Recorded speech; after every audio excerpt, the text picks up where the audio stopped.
나블의 패치 주기가 대규모 업데이트를 하고 짧으면 2주 정도에 또 버전이 나오거든요. 보통은 10캐릭터 이하인데 이번 패치는 28명입니다.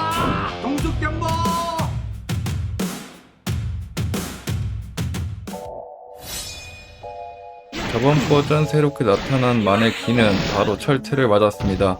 데미지, 사거리, 프레임 등 누가 봐도 너프다라고 느낄 수밖에 없던 패치였죠.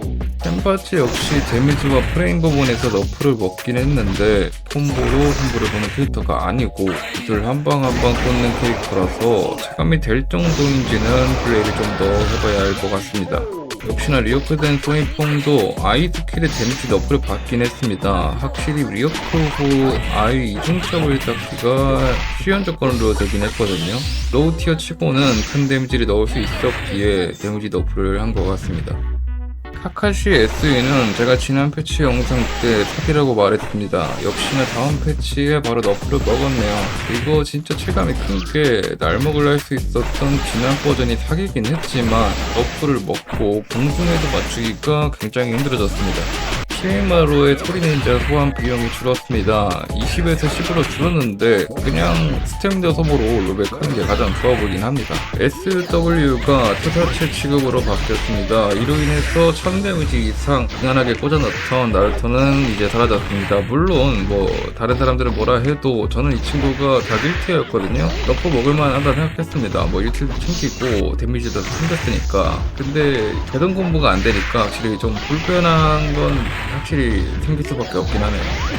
무조건 도망 다녀야 했던 오로치마루의 SI가 결국 너프를 받았습니다. 방어 파괴는 그대로 냅두고 칼의 이동 속도와 마지막 찌르기 데미지가 줄면서 밸런스를 조정했네요. 이 친구도 너프 받았습니다. 유선딜, 우딜 다 올라서 느려졌는데 막상 플레이를 해보니까 그래도 쓸만하긴 합니다. 그래도 쓸만하긴 해요. 전체적으로 데미지가 다 떡락됐습니다. 솔직히 딱히 사기 모먼트는 안 보였던 것 같은데 뭔가 있었던 것 같습니다. 히르코의 돼지 인형 소환이 성능이 좋았긴 했습니다. 바로 쿨타임 증가 너프를 받았습니다.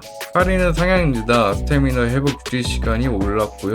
저번 영상에도 언급했듯 마네 렌지에게 좋았습니다. 플레이어블 캐릭터의 아이스킬급 데미지를 보여주던 지라이아가 데미지가 60이나 깎였습니다. 이러면 픽률이 확실히 내려갈 수밖에 없겠네요.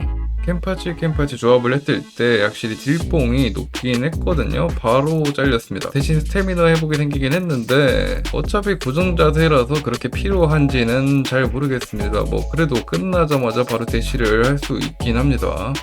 미나토, 소이퐁, 야마모토, 요루이치는 어시스트 충전 시간이 올랐고요. 전부 너프죠. 그리고 추가적으로 또 누구는 너프, 또 누구는 사양을 받았습니다. 야마모토는 추가적으로 충전 시간 너프를 또 당했고요.